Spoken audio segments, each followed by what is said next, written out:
আসসালামু আলাইকুম রহমতুল্লাহি ওবরকাতুহু।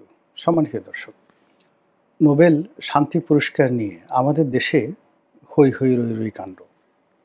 আমাদের দেশের রাজনৈতিক অঙ্গনে তেলেস্মাটি এবং বর্তমান যিনি তত্ত্বাবধায়ক সরকার বা অন্তর্বর্তীকালীন সরকারের প্রধান রয়েছেন জনাব ডক্টর মোহাম্মদ ইউনূস, তার সঙ্গে শেখ হাসিনার যে মনস্তাত্ত্বিক যুদ্ধ বলা হয়ে থাকে, এর একমাত্র কারণ হলো ডক্টর মোহাম্মদ ইউনূস কেন নোবেল পুরস্কার পেলেন আর শেখ হাসিনা কেন পেলেন না। এই গেল প্রথম কারণ। দ্বিতীয়ত ২০০৯ থেকে আজ অবধি আওয়ামী লীগ সরকারের প্রধান হিসেবে শেখ হাসিনার নোবেল প্রাপ্তির জন্য তিনি যে সকল ঝুঁকি নিয়েছেন, যে বিনিয়োগ করেছেন এবং যে সকল হাস্যকর ঘটনা তিনি বা তার লোকজন করেছেন, তা রীতিমতো আরব্য রজনীর মহাকাব্যের মতো। কতগুলো উদাহরণ দেই। প্রথমত তিনি এবং তার যারা লোকজন, তাদের কতগুলো দ্বিমুখী কথা ছিল। শেখ হাসিনা বলতেন যে এই নোবেল-সোবেলের প্রতি তার কোনো আগ্রহ নেই। এটা কি একটা পুরস্কার নাকি? আবার তার যারা লোকজন আছেন, তাদের একটা অংশ বলত যে শেখ হাসিনাকে যদি নোবেল পুরস্কার দেয়া হয়, তাহলে নোবেল কমিটির সম্মান বাড়বে। শেখ হাসিনার সম্মান এই পুরস্কার প্রাপ্তির চাইতে অনেক, অনেক বেশি। আরেক গ্রুপ বলত যে এই নোবেল পুরস্কারের ২ পয়সার মূল্য নেই। আমেরিকার রাস্তাঘাটে এই নোবেল কমিটির যারা লোকজন, তারা ঘুরে বেড়ায় এবং তাদেরকে একটু স্যান্ডউইচ খাওয়ালে, বিয়ার খাওয়ালে কিংবা হুইস্কি খাওয়ালে এই পুরস্কার পাওয়া যায়। এবং এই কথা সৈয়দ আশরাফ সাহেবের মতো একজন প্রাজ্ঞ রাজনীতিবিদ, যিনি বহুদিন ইংল্যান্ডে থেকেছেন, তার মতো মানুষের মুখ দিয়ে বের হয়েছে। এই গেল এক। ২ নম্বর হলো আবার এই পুরস্কার পাইয়ে দেওয়ার জন্য মানে আমাদের এই বাংলাদেশে অর্থনীতি, সাংবাদিকতা এবং রাজনীতির এবং ব্যবসায়ী মহলের, আমলা মহলের সবচেয়ে ধুরন্ধর এবং সবচেয়ে বদমাইশ এবং আমি নাম বলবো না, তাদের চেয়ে খারাপ লোক এই ট্রেডে আর নেই। মানে অর্থনীতিবিদদের মধ্যে তারা খারাপ মানুষ, খুব নামকরা অর্থনীতিবিদ কিন্তু খারাপ। সাংবাদিকদের মধ্যে খুবই মেধাবী, নামকরা কিন্তু বদমাইশ। তারপরে ব্যবসায়ীদের মধ্যে খুবই বড় ব্যবসায়ী, নামকরা কিন্তু অসৎ। এদের একটা বিরাট সিন্ডিকেট গড়ে উঠেছিল এবং এই সিন্ডিকেট একটা বিরাট ফান্ড রেজ করেছিল। তারা সেই ফান্ড রেজ করে, টাকা সংগ্রহ করে তারা সেই প্লেজার ট্রিপে একাধিকবার আমেরিকা এবং ইউরোপ ভ্রমণ করেছে। ভ্রমণ করে তারা সেখানে আনন্দ করেছে, ফুর্তি করেছে। আর শেখ হাসিনাকে জানানো হয়েছে যে সব কিছু রেডি আছে। এবং একবার তো এমন অবস্থা হলো, শোনা কথা, আল্লাহ মাফ করুক, যে এই ভদ্রমহিলাকে টেলিফোনের সামনে এক টাউট সাংবাদিক বসিয়ে রেখেছেন এবং তিনি বিদেশ থেকে বলছেন যে মোটামুটি ফাইনাল হয়ে গেছে, আপনাকে এখনই নোবেল কমিটি থেকে টেলিফোন করবে, আমি এখানে আছি, আপনি ফোন ছেড়ে অন্য কোথাও যাবেন না। এরকম একেবারে কিচেন ক্যাবিনেটের কিছু কথাবার্তা আমরা জানতাম। তো এই যে নোবেল নিয়ে যে বাংলাদেশে তেলেস্মাতি, সেই তেলেস্মাতি আমরা আওয়ামী লীগ জমানাতে দেখেছি। এক। ২ নম্বর হলো যে এই নোবেল পুরস্কার পাওয়ার জন্য শেখ হাসিনা পুরো একটা ঝুঁকি নিয়েছেন। তিনি মাদার অফ ডেমোক্রেসি এবং মাদার অফ হিউম্যানিটি, এই দুটো পদ এবং পদবি ধারণ করেছিলেন। এবং তার যে মাদার অফ হিউম্যানিটি, এটার মূল কারণ ছিল তিনি রোহিঙ্গাদেরকে আশ্রয় দিয়েছিলেন। অর্থাৎ প্রায় ১৩ লাখ বা ১২.৫ লাখ রোহিঙ্গাকে তিনি আশ্রয় দিয়েছিলেন এবং এই রোহিঙ্গাদেরকে ভরণ পোষণের জন্য এ যাবৎকালে হয়তো ৫০,০০০ কোটি টাকার চেয়েও বেশি অর্থ ব্যয় হয়ে গেছে আমাদের এই গরিব দেশের মানে রাজভাণ্ডার থেকে। তো সেখানে অবশ্যই তার মানবতা কাজ করেছে। অবশ্যই এখানে তৎকালীন তার অধীন যে সেনাবাহিনী ছিল, সেই সেনাবাহিনীর যে কূটচাল ছিল, তাদের যে ভ্রান্ত নীতি ছিল এবং ওই সময়টাতে রোহিঙ্গাদের মধ্যে যে সশস্ত্র গ্রুপ ছিল, তারা সেই সশস্ত্র গ্রুপ সরাসরি মায়ানমার জান্তা সরকারের যে সেনা ক্যাম্প রয়েছে, সেই সেনা ক্যাম্পে আক্রমণ চালিয়েছিল।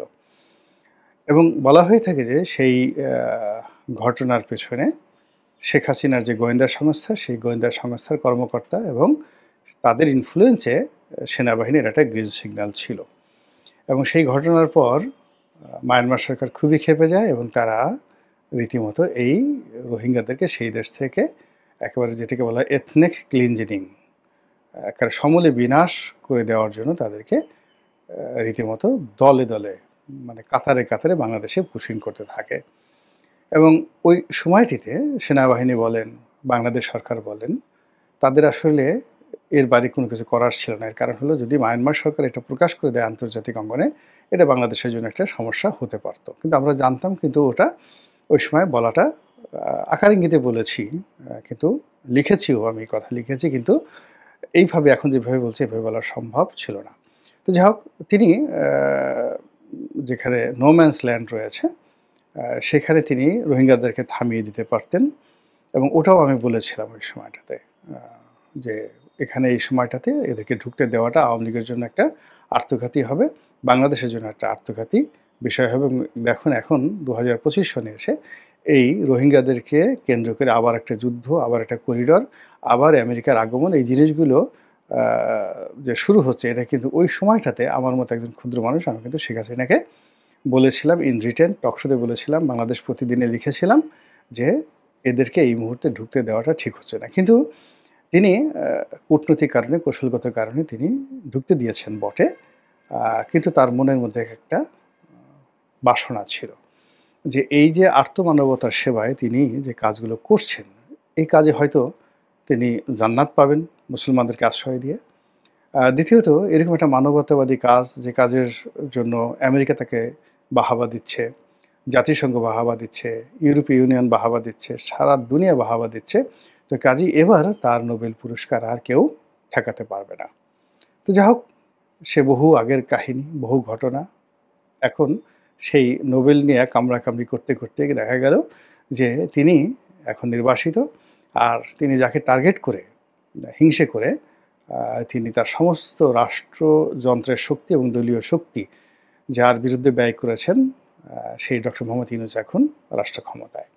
তো এই হলো বাংলাদেশে নোবেল নিয়ে তেলস্মাতে। কিন্তু ইউরোপ আমেরিকাতে কি এরকম ঘটনা ঘটে বা এটা কি সম্ভব? কিন্তু বাস্তবতা হলো যে আমেরিকাতে এই ঘটনা ঘটছে। আমেরিকার যিনি বর্তমান প্রেসিডেন্ট ডোনাল্ড ট্রাম্প, তার পাগলামো, তার হঠাৎ বন্ধু বানানো, আবার ঠিক সেই বন্ধুত্ব শেষ করে দেয়া, ইউটার্ন নেওয়া, এগুলো তার জন্য খুব ডাল ভাতের বিষয়। তিনি যেভাবে ইলন মাস্ককে অল ইন অল করে তার সরকারে স্থান দিলেন, আবার ইলন মাস্ককে তার সরকার থেকে তাড়িয়ে দিতে তার 1 মিনিট সময় লাগলো না। তিনি যেভাবে ইসরায়েলকে লেলিয়ে দিলেন ইরানের বিরুদ্ধে, আবার সে ইসরায়েলকে খুব অকথ্য, অশ্রাব্য, যেটা কোনো মার্কিন প্রেসিডেন্ট এই রাষ্ট্রটির ইতিহাসে কখনো এই ধরনের অশ্রাব্য শব্দ ব্যবহার করেনি, সেই শব্দ ব্যবহার করে গালি দিয়ে তিনি নেতানিয়াহুকে বাধ্য করলেন এই যুদ্ধ বিরতির জন্য।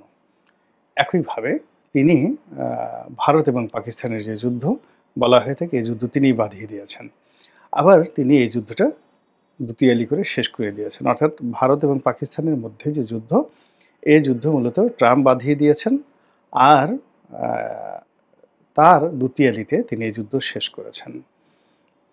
একই অবস্থা ইরান এবং ইসরায়েলের এই যুদ্ধ, সবাই তো এটাকে তৃতীয় বিশ্বযুদ্ধ মনে করেছিল, কিন্তু ট্রাম্প এটা যেভাবে মানে একেবারে যাকে বলা হয় ঝড়ের গতিতে থামিয়ে দিলেন, এটা সম্ভবত পাগল বলেন আর ছাগল বলেন, যাই বলেন না কেন, ট্রাম্পের পক্ষে সম্ভব, অন্য কারোর পক্ষে এটা সম্ভব ছিল না। কিন্তু এখানে একটা বিষয় খুবই গুরুত্বপূর্ণ, সেটা হলো তিনি পাকিস্তানের সেনাপ্রধানকে আসিফ মনিরকে তিনি দাওয়াত দিয়ে হোয়াইট হাউসে নিয়ে গেছেন, এটা একটা ব্যতিক্রম। এবং সেখানে পাকিস্তানের প্রেসিডেন্ট কিংবা পাকিস্তানের প্রধানমন্ত্রী, অর্থাৎ রাজনৈতিক যে নেতৃত্ব, তাদেরকে বাদ দিয়ে তিনি আসিফ মনিরকে সেখানে নিয়ে গেছেন। এবং আপনারা জানেন যে আসিফ মনির এখন পাকিস্তানের রাজনীতিতে বলতে গেলে গডফাদার, এবং পাকিস্তান রাষ্ট্রটির ইতিহাসে আইয়ুব খানের পর তিনি প্রথম যিনি কিনা ফিল্ড মার্শাল উপাধি নিজে নিজে নিয়ে নিলেন বা রাষ্ট্রকে বাধ্য করলেন তাকে এই উপাধি দেওয়ার জন্য। তো এক্ষেত্রে যেটি আইয়ুব খান যখন এই উপাধিটি নিয়েছিলেন, তখন তিনি রাষ্ট্রের সর্বেসর্বা, অর্থাৎ তিনিই প্রেসিডেন্ট, তিনিই সেনাপ্রধান। তো কাজেই তার জন্য ফিল্ড মার্শাল উপাধি নেওয়াটা সহজ বিষয় ছিল না, সহজ বিষয় ছিল তুলনামূলকভাবে। কিন্তু আসিফ মনিরের জন্য সেই তুলনায় একটু কঠিনের কারণ হলো তিনি এখন সেনাপ্রধান, তার মাথার উপরে রাষ্ট্রপ্রধান আছে, তার মাথার উপর সরকার প্রধান আছে। তো সব কিছুর উপর প্রভাব বিস্তার করে তিনি আইয়ুব খানের মতো একটা উপাধি নিলেন যে তিনি এই যুদ্ধে জয়ী হয়েছেন এবং যুদ্ধ জয়ীরাই কেবলমাত্র ফিল্ড মার্শাল উপাধি ধারণ করতে পারে। তো ভারত পাকিস্তান যুদ্ধে তিনি যে জয়ী হয়েছেন এবং এই জয়টাকে আবার সেলিব্রেট করার জন্য তাকে দাওয়াত করে নিয়ে গেল আমেরিকা, এবং আমেরিকাও তাকে একটা সিল দিয়ে দিল যে yes, you are the only one field marshal around the world. সারা দুনিয়ার মধ্যে তুমি একমাত্র ফিল্ড মার্শাল। এই সম্মান তাকে দিল। কিন্তু অবাক করার ব্যাপার হলো যে সেখানে গিয়ে জনাব আসিফ মুনির একটি প্রস্তাব দিয়ে এসেছেন তার দেশের পক্ষ থেকে যে জনাব ডোনাল্ড ট্রাম্পকে নোবেল পুরস্কারের দেওয়া উচিত এবং তিনি তার দেশের পক্ষ থেকে তাকে নোবেল পুরস্কারে ভূষিত করার জন্য মনোনয়ন দান করেছেন। এর কারণ হলো যে এই যে এই যুদ্ধ বন্ধে তিনি অতি গুরুত্বপূর্ণ ভূমিকা পালন করেছেন। এই জন্য শান্তির জন্য তার নোবেল পুরস্কার পাওয়া উচিত। অন্যদিকে ইসরায়েল এবং ইরানে তার যে সকল গ্রুপ রয়েছে, ডোনাল্ড ট্রাম্পের যে সকল গ্রুপ রয়েছে এবং সেই সকল গ্রুপ কাতারে আছে, কাতারের আমির খুবই এই মুহূর্তে তার ঘনিষ্ঠ। তারপরে বাদশাহ সালমানের পুত্র মোহাম্মদ বিন সালমান, এখন যিনি দেশটির প্রধানমন্ত্রী এবং যুবরাজ, তিনি আছেন। সংযুক্ত আরব আমিরাত আছেন। এই যে তার একটা লবিস্ট গ্রুপ রয়েছে। এমনকি ইরানে এই সময়টিতে তিনি যেভাবে ইরানের প্রশংসা করেছেন এবং ইরান, থ্যাংক ইউ ইরান, শান্তিতে থাকো ইরান। তারপরে এই সময়টিতে তিনি যেভাবে ড্রামাটিক্যালি চীনের প্রেসিডেন্টের সাথে সম্পর্ক করেছেন, তারপর ভ্লাদিমির পুতিনের সঙ্গে তিনি টেলিফোনে কথা বলেছেন, তারপর ইরানের শত কর্তা ব্যক্তি রয়েছে সকলের সঙ্গে কথাবার্তা বলেছেন। ফলে এই যুদ্ধটির ফলে তার ব্যক্তিগত যে কানেক্টিভিটি মধ্যপ্রাচ্যে আরও বেড়ে গেছে এবং মধ্যপ্রাচ্যের অন্ততপক্ষে 10টি দেশের পক্ষ থেকে তাকে শান্তি পুরস্কারের জন্য মনোনয়ন দেয়া হবে। তিনি হয়তো এবছর নোবেল শান্তি পুরস্কার পাবেন এবং ইতিপূর্বে দেখেন প্রায় সব মার্কিন